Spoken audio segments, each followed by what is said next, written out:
And I also thought we would be different in a couple of ways.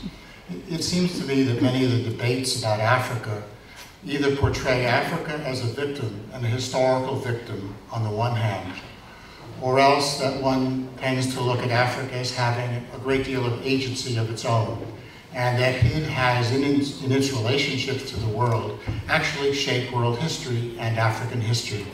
And it seems like the discussion so far has vacillated between those two poles. I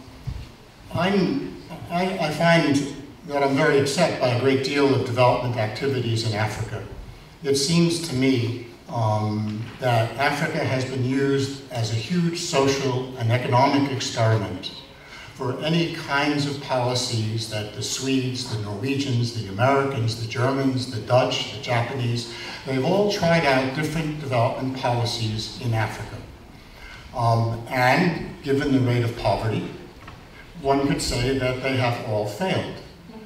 At the same time that all these policies were being carried out, one must also ask the question, who was benefiting? What were the positions of African governments? What were the different ministries doing? What were local elites doing? And how and in what ways did they capture the resources that were made available for all of this development experimentation? My perspective is that Africa has always been a part of the world. It has always changed in relationship to the external world and has engaged with the world. Much of what we think of as an unchanging Africa was of course reshaped by colonial policies and colonial relationships, including what is said to be the importance of ethnicity in Africa or the strength of tradition. And it seems that, you know, what I wanted to do then today was, since I'm older than almost anybody in the room, is actually to be a historian. Because when I went to Africa in 1965, I went just at the time of independence. At that time, the debate was, and I was a leftist, I was a Marxist, sort of, and what I was interested in was, could socialism be built in Africa? Was it possible, as many people claimed during that time, that Africa could actually escape the path of capitalism and move directly to socialism? A completely different debate than what we're having here today, or what we have in general about Africa. And at the time, when I went to Africa, there was enormous enthusiasm and expectations about what Africa could achieve during those years. And that was true in Ghana, with Kwame Nkrumah leading Ghana to the first sub-Saharan country gaining independence. Of course, Ethiopia had never been colonized. And then this was followed by the Republic of Guinea. And I chose to go to Guinea because it was the most difficult place to go. And no anthropologist had been there ever. For anthropologists, it's always very important to be by yourself and to be the first and to be in very difficult conditions. And so obviously I would choose Guinea. And when I went to Guinea, it never dawned on me that Africa was poor. African poverty just did not exist for me, although I was highly political and I knew an enormous amount about South Africa. And I knew that there was poverty in South Africa, but that was produced by, you know, white colonialism. It never occurred to me when I arrived in the capital city of Guinea, Conakry, the capital of Guinea, that it was a poor city. It was well organized. People were very proud. They had, you know, gotten independence from the French. I went to villages. I began doing my anthropological field work. I landed in a village where there were leather workers, there were weavers, there were butchers, people had cattle, women had these fantastic gardens, which were highly productive. There were fields as well. There were religious leaders. I found a relatively well integrated society where actually people had enough to eat, where they looked well nourished. I didn't do any physical anthropology. I didn't check nutrition levels. But it was an incredibly well-balanced diet. There were very important ceremonies. People had wonderful ceremonies in a whole range of traditions. And so poverty just did not enter my mind during that time. And what I found was an enormous pride in having gained independence and all the possibilities of a future. Socialism wasn't working out too well. Kwame Nkrumah in Ghana was overthrown in part by the military, in part by the CIA. Kwame Nkrumah came to Guinea at the time, and he was installed as vice president unilaterally by the president of Guinea, which should have been a sign of the times. In terms of international relations, the French had destroyed everything that they had built up because Guinea rejected them. I won't go into what happened. They were replaced by the Russians. The Russians brought snowplows to Guinea and did other such silly things, and so the Russians fell out of favor. They were replaced by the Americans. The Americans brought the Peace Corps, but then there was a diplomatic incident, and so the Americans were thrown out, and the Chinese came.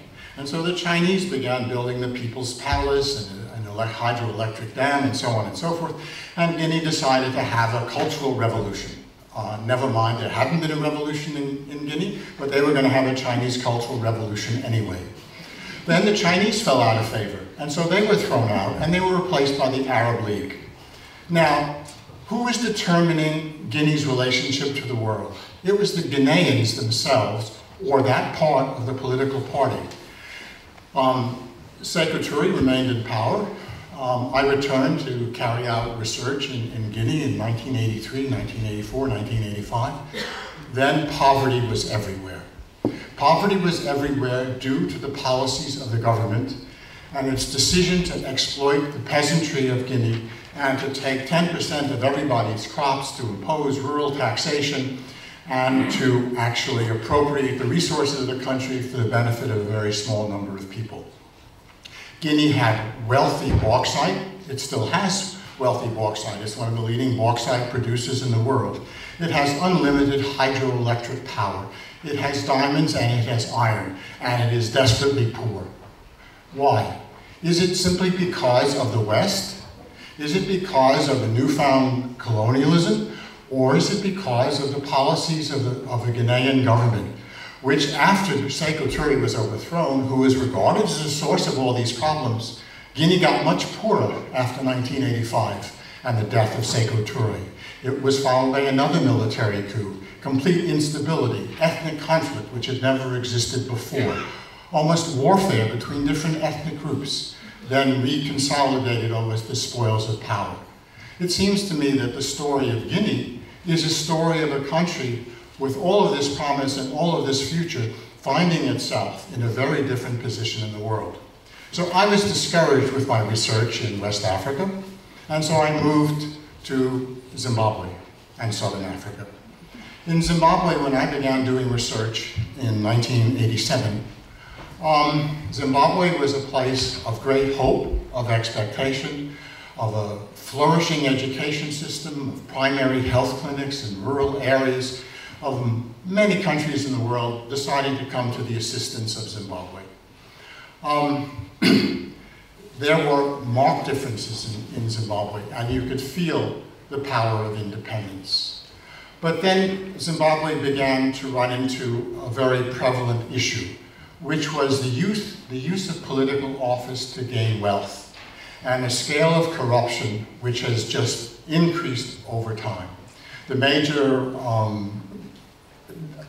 what can I say? That Zimbabwe was relatively industrialized, it had manufacturing industry, but the government opted not to invest in the manufacturing and industrial sectors of Zimbabwe. And so when South Africa actually regained its independence, if you will, in 1994, South African industry was very competitive and was knocked out a good deal of Zimbabwe's industry, but the government actually was far more responsible for that after the year 2000. So Zimbabwe also had all of this promise. It had diverse resources, a powerful agricultural sector, and the agricultural sector remained under white control. What happened was that in the 1990s, there was a serious economic crisis, a macroeconomic crisis. An opposition party formed, and the ruling party, in desperation to stay in power, was willing to wreck the economy, and it was willing to engage, in a certain sense, almost in economic suicide, in order to be able to stay in power while continuing to appropriate the nation's wealth. Once again, I use the case of Zimbabwe because it's exceptional. Guinea is exceptional. South Africa is exceptional. I use the case to show that there was none. There was not foreign intervention. It wasn't a question of dependency. It was a question of the agency of those people in power in Zimbabwe who opted to destroy the economy rather than to make the necessary compromises in order to prevent the impoverishment of Zimbabwe. Two consequences. One for Guinea, 25% of the population left Guinea to seek employment elsewhere because they couldn't find jobs in Guinea. After the year 2000, and I'm not going to touch the land question, those of you who have had me in class, you've heard more than you ever want to know about that. 3 million Zimbabweans left Zimbabwe after the year 2000 because they couldn't make a living, because their families were faced with impoverishment, and many, of course, suffered extreme hunger. What's interesting is that the World Food Program, which is mainly supplied by the world powers, Western powers, they were providing food assistance to 3 to 4 million people in Zimbabwe after the year 2000, 2001.